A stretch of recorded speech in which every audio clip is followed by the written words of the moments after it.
以我在的高雄来看，建商还在列地呢，土地是原料呢，土地源头呢，源头建商都还在议价在标那些地呢，所以他们的原料成本定在那，明年课征碳税，他们都没害怕呢。你自己想想看，你买个预售1000多万，2000多万啊，你们算来算去，东算西算，建商一个案子的投入10几亿，可能不用那么多啦，6、7亿差不多。对啊，他们不是比你更会算啊，反正很简单的道理啊，你房价要崩就是预售要领跌那预售要领跌的话，你就看土地成交土地成交就还在成交就还在持续有在行情略上一点的在成交，然后那一块土地要被推成案子，你看要几年这个我打个比喻就是他在高速公路上他看很远，非常的远，他可能看到前面的500公尺这样子在开车，那个500公尺前就是土地的价格啊，土地的价格没有松动，说真的不用太过紧张啦。现代令下的预售屋解约潮会暴打房市吗？先说结论，我认为完全不会最严重的地方是新竹，1个月多个时间而已，这个建商怎么会有感觉？嗨，我是买房阿元，订阅买房阿元，我先祝你老了有房也有钱。我们在上一支影片聊了为什么你买房子会赔钱，如果你还没看的话可以看一下。那今天我想跟你讨论预售屋大量解约会影响房市吗？这次我们来聊一个新闻，标题我念一下：现代令发威，预售屋爆解约潮，这县市成重灾区。最近这新闻是蛮多的都长这样。那认赔出场恐越来越多。简单讲一下这个新闻看标题你也知道，我现在要讲的是预售预售市场不断有人抛出物件来。那你有在看591的话，应该也会看到很多人在 po 那个平转的物件，跟你去加一些房地产的社团大家都在 po 平转。好，那这个预售没人买的状况到底有多严重呢？我们来看一下照顾一下 Podcast 的听众，我念一下，标题是现代令前后7都预售屋解约数比较，然后我念几个给你听接下来的数字都是以每月的解约数量为单位，每月台北市现代令之前 5.9， 现代令之后 5.3， 新北市现代令之前 18.1， 现代令之后 14.3， 你看双北是不是很有实力？现在一出来以后解约数是变少的那你换个角度看，就是想要炒作的人都离开双北了。那解约数量最高的反而是新竹县市现代令之前 8.3 间，现代令之后 17.7 间。台南市现代令之前 8.7 间，现代令之后13间。最后是我在这边的高雄现代令之前 34.7 间，现代令之后35间，数量几乎没有变化。所以你要知道预售屋市场还是相当之稳健对，先说一下，如果你现在刚好有看到人家在抛那个预售屋然后是平转，价钱跟地段也不错，你可以考虑真的，因为那个只是他以前就一买太多，现在第二屋5成自备，第三屋7成自备，然后他吃不下他抛出来而已就这样。那我们再回来讲预售屋，你看现在打房打成这样，预售屋其实还是很坚挺的，并没有发生什么新案一开开价直接变低，有没的，也没有发生什么大量的抛售或是解约潮。为什么？因为很多的预售屋在解约之前就已经换过手了。例如说这些房子预售刚开的时候，投资客拿1坪30万，涨到后面可能已经1坪50万，那这个投资客想先换钱出来，1坪40万就先出去了然后或者他直接平转，然后叫人家包什么50啊100啊让他赚他就脱手就脱掉，而且能够去换约的预售数量是有限的就是去年的7月那一批房子之前买的才可以换约，所以预售的抛售潮以目前来看并不会出现。我说这些是之前买的，现在遇到现代快交屋的连这样子都没有出现什么抛售潮，很严重的抛售潮，平转都转得掉那也有人愿意接。那你今年买的或是去年买的，然后现在碰到现代令，那也还好啊，又不是今年交屋那到时候再说。或是我们换个切点你看刚才讲的新竹现代令之前 8.3 间，平均每月解约现代令以后 17.7， 好，那差额我们就算个10间好了。新竹建案那么多呢，新建案那么多呢，你多10间出来真的都卖不出去，建商都有本事自己把它吃下来真的。所以预售市场不至于如此就被冲击垮掉就被影响。最后你要知道，看懂市场的投资客已经跑了哦。那接下来我们讨论一下，为什么会出现这时间解约的房子？根据我们刚才的论点哦，应该是连时间都不应该出现。为什么？为什么他们跑不掉？我未看先猜，这些人就来凑热闹，然后没跑掉啊。什么意思？我们再看一次这张图，我画红框的地方哦，就是解约数量有大幅攀升的地方。新竹跟台南，这跟刚刚同一张图啦，只是把新竹跟台南圈起来哦。这两个地方啊，不就是这2年哦房价喷最快，然后被人家说最不合理的地方吗？哦，尤其是台南。那所以我合理的推测就是 FOMO 了哦。那一些年轻人哦，赶快上车，赶快上车，看到房价在喷，想说再不买就买不起啊！我现在买哈，如果它继续喷的话，我以后还能赚到一些钱，然后他就下一些预售，所以它也不算什么自住需求，就是一个没车硬上的态度这样。然后从去年的7月1号开始，不就是预售禁止换约转售吗 ？OK， 它就卡住了。然后现在看房地产在急动，第二屋自备5成，第三屋自备钱他拿不出来，然后就想要认赔哦。这些房子也不会影响房市，建商顶多最烂收回去，就这样啊。那因为现在的数量哦，建商自己要把它独立吃下来，都还是做得到的。然后到时候再卖成屋，卖更贵，对不对？因为他把你收回来，可能是2020的价格，他到时候再卖，可能是2026的价格，你觉得会一样吗？对，所以预售屋市场，我会说大体来说相当健康哦。讲完了，我们整理一下，我们先讲预售屋大量解约会影响房市吗？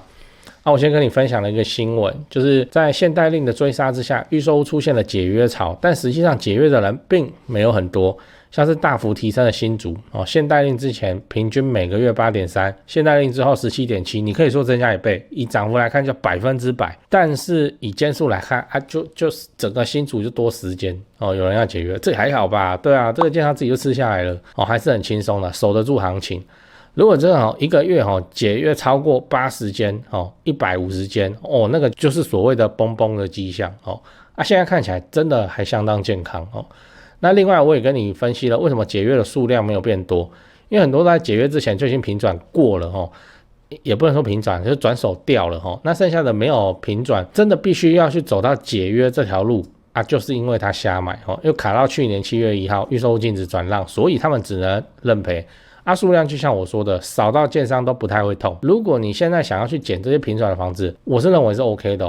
因为那个不是说我房子有问题，房地产市场有问题，那个就是人家吃太多吃不下了只是这样，你去把它接过来。这件事情是可以被考虑的，因为我有观众有去买，然后我刚开始跟他说不要，然后后来讨论他也买了，然后分析我那看看好像也还好，因为那个真的就是屋主之前吃太多吃不下那他怕明年年初要交屋，真的会怕那就交真的是平转，就是只有收那个这些交易的费用成本而已，等于是没赚钱就要过给他不然他要赔建商钱所以他钱拿得回来，他自己就觉得很爽了就这样对这几件事情先讲，不然怕忘记。就现在不是房地产吹冷风嘛这已经是事实了。那我自己的观察是这样跟你分享一下。先说台北台北市、新北市。那台北目前依然持续在成交那成交的行情没有特别的高，也没有特别的低，就行情这样。只是说现在的买方分布已经变成说 50% 是自住换屋那 50% 是财富传承，投资客几乎都离开台北了。那我想这个也不赖嘛，就没有投资客在那边恶性炒作那前面讲到那个 50% 自住换屋很重要的考量就是小朋友的学区所以蛋黄依然非常坚挺那 50% 的财富传承那财富传承讲的就是就天龙人嘛有钱的天龙人，那通常都是怎样？长辈就是看生几个小孩，然后每个小孩一人帮他们买一间这样要给小孩的这种属性，所以他那个也没有要投资，也没有要炒作啦，就是保值就好财富传承那你有钱，你要放在全台湾最顶尖的房地产市场来自住换屋或是财富传承都可以只是说现在成交在4500万以上已经是目前的常态我居然还有观众去买超过1亿的大安区房子，然后他们说我台北前辈的团队服务是非常的顶级他们的家族很满意这样对，所以你要看那些财富传承用的房子或者好学区的房子你就加我前辈的 LINE 小老鼠拜台北，小老鼠买台北这样，加了你就看到他的大头贴，那个是助理在顾的，那他们会不定期的 po 这些房子给你参考。OK 啊，那讲完台北，讲高雄啊，高雄的情况是也一样，市场降温那之前的乱买乱出价族群就不见了，我认为这样很好，因为这样子我们就可以专心瞄准重大建设，就比较不会有那外行乱出高价的乱，你知道。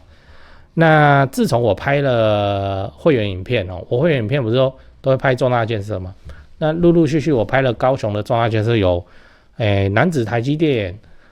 到凹子底3大开发案、富邦凹子底 BOT 案，到71期4地重划、新高雄火车站，到亚洲新湾区你们观众很奇怪我拍一个重大建设，你们就跟着买一个重大建设附近。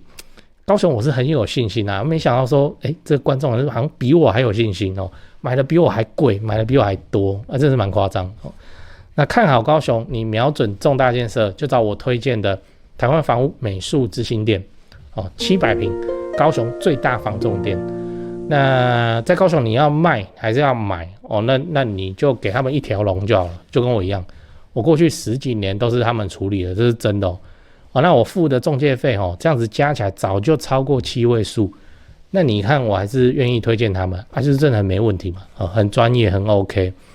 他们的 LINE 是小老鼠 go go go go go， 小老鼠5个 go那他们有答应我说会 po 在这支 LINE 的房子是都会挑过就是专门给买房阿元的观众。那这些房子都怎样，都适合自产，也都在重大建设旁边，你可以加那个 LINE 来看看高雄没有台北那么贵那高雄的重大建设，我还做了一个高雄重大建设加美食地图的 Google Map Map 地图反正你点开那个地图就是我做的那个重大建设地图跟很多那个 YouTuber 不是来拍来吃高雄，对不对？那些他们吃的店我都把它点出来，这样都插在地图上，反正就是美食跟重大建设都摆在一起。你要来高雄玩还是你要看房子那你都可以参考这张地图这个我也花蛮多时间做的那我自己也用得很开心因为我就是平常没事我都看那些 YouTuber 吃吃喝喝我去吃这样那使用的方法是你要去我的那个影片的资讯栏复制那个连结，然后贴在你的手机浏览器上，打开来看才会正常你直接点那个连结它会内建打开你的 Google Map这个 app 那不对，那打开来很多问题但我也不知道为什么，所以你就是用浏览器开就复制那个地图连结，再贴到浏览器去打开，这样才会正常好啦，以上台北的 LINE 高雄的 LINE 重大建设跟美食地图你都有了，那就祝你自产顺利，来高雄玩得开心，赞赞。讲八卦，市场中就多跟空空嘛今天也不去酸空或是什么这就是立场不同，就有人支持蓝，有人支持绿，就这样子而已要靠信用管制，直接让房地产一蹶不振不是叫下跌，这叫爆破房地产的话，我说真的力道不够我也不是在鼓励那个杨总裁加码，也没什么好加码的他说他的3大指标都有达到了已经有阶段性的成果就对了。如果你真的要去打爆房价的话方法太多，而且会非常的凶狠。那我们现在看起来就我说的这叫做轻点刹车轻点刹车，并没有到重踩刹车整个人站起来这样子在踩，并没有真的还没有。所以对房地产市场来说，我个人认为还是相当的健康。以我在的高雄来看建商还在列地呢，土地是原料呢土地源头建商都还在议价在标那些地呢，所以他们的原料成本定在那，明年课征碳税他们都没害怕呢。你自己想想看，你买个预售1000多万2000多万你们算来算去东算西算，建商一个案子的投入10几亿，可能不用那么多啦6、7亿差不多。对他们不比你更会算反正很简单的道理你房价要崩就是预售要领跌那预售要领跌的话，你就看土地成交土地成交就还在成交就还在持续有在行情略上一点的在成交，然后那一块土地要被推成案子，你看要几年哦？这个我打个比喻哦，就是他在高速公路上他看很远，非常的远，他可能看到前面的500公尺，这样子在开车，那个500公尺前就是土地的价格啊，土地的价格没有松动，说真的不用太过紧张啊。预期说这个第7波限用管制之后，然后房价来个重挫、暴跌、腰斩哦，那不是最喜欢这样子讲。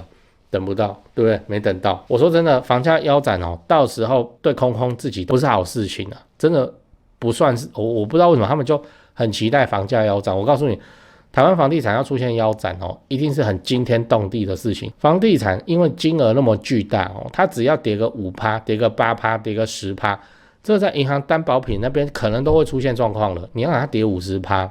哦，就是动荡到不行哦，大家都在失业哦，才会发生这种情况。台湾目前哦没有形成腰斩的条件，真的没有这个形成腰斩的条件。那目前政府的各项政策看起来叫做踩刹车、轻点刹车，它并没有重踩刹车哦，直接来个车毁人亡。但是对政府有什么好处？台湾是一个复杂的经济体呢，房价只是其中之一呢。那今天房价腰斩。然后出口贸易全部减半啊，然后数十万人可能那100万人失业啊，大家那边暴动啊，这样有比较好嘛？对啊，所以牵一发动全身。那只是说现在各部会都不知道我看起来怪怪的，好像房价是央行的事一样，就不是啊，就是内政部的事啊。可是内政部也没有什么动作啊，都是推那个杨总裁出来挡枪，你不觉得哦？还被投资客笑哦，什么 lesson 哦，那这是第8波哦，怎样要被笑哦，没笑，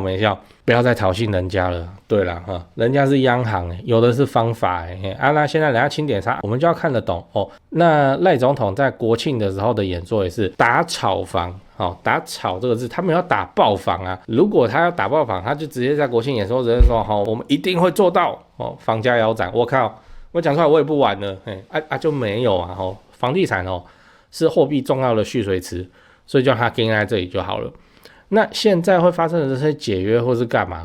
在我看来真是有点群魔乱舞，就它不是主旋律它不是主旋律，房地产缓涨才是政府要的主旋律，它可能是这之间更冲了更上去的波浪而已。结果你看那些预售平转，又没有人说他之前买的他可以平转的房子，他在平没有人愿意接，很少嘛，就是他跟人家要额外的钱要太多，他才转不掉。不然他现在拿出来平转，可能是2019的价格2020的价格21的价格那很香吧？对啊，还是会有人愿意接的。所以在我看来，政府这样子的做法，这样的举措，我个人认为欣赏为什么？因为就像我说的，我自己所期待的市场就是你就每年都涨很少，可是你慢慢涨，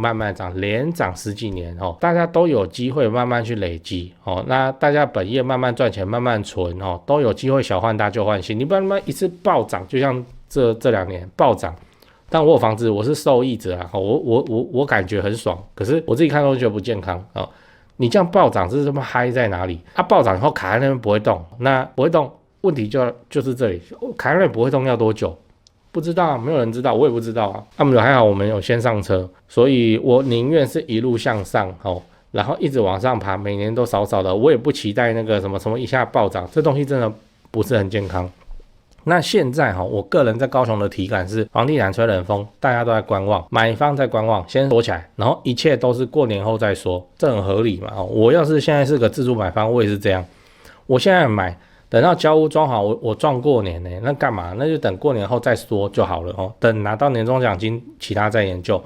那我是卖方，我看到现在房地产吹冷风，那我干嘛要现在卖这就是台湾持有税低房价僵固性的体现。那我就慢慢来观望啊，你观望我也观望就是这样跟在那里。我们并没有看到什么严重暴跌下跌的事情，并没有如果有，也是极为零星的个案，那其他的很快就会补上去。所以站在目前我录这支影片的时间是12月10号，你看到的时候已经不知道几号，因为慢慢剪的那12月10号往回看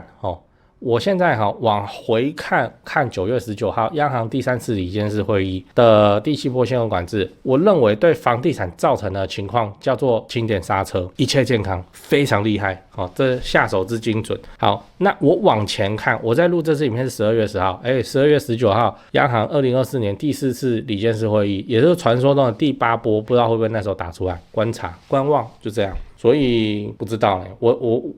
我这个人怎么讲，就不多也不空啊，我就认为房地产是一个储存价值的地方，跟随通膨摆动的资产哦。那为了70岁的晚年生活，还是要有房子，就这样啊。有一间你自住用掉，你怕你晚年生活没有租金来源哦，做保障，那你就是第二间哦，合法。怕还不够，你就第三间。那只是因应现在你要有本事买第三间，你自备要7成啊，7成就7成嘛，对啊，啊政府又没有说你不行。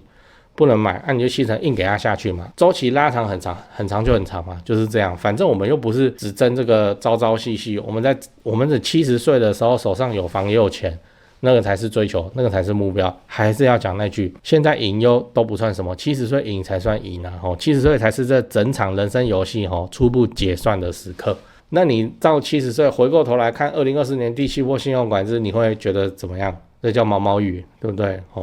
就这样跟你分享。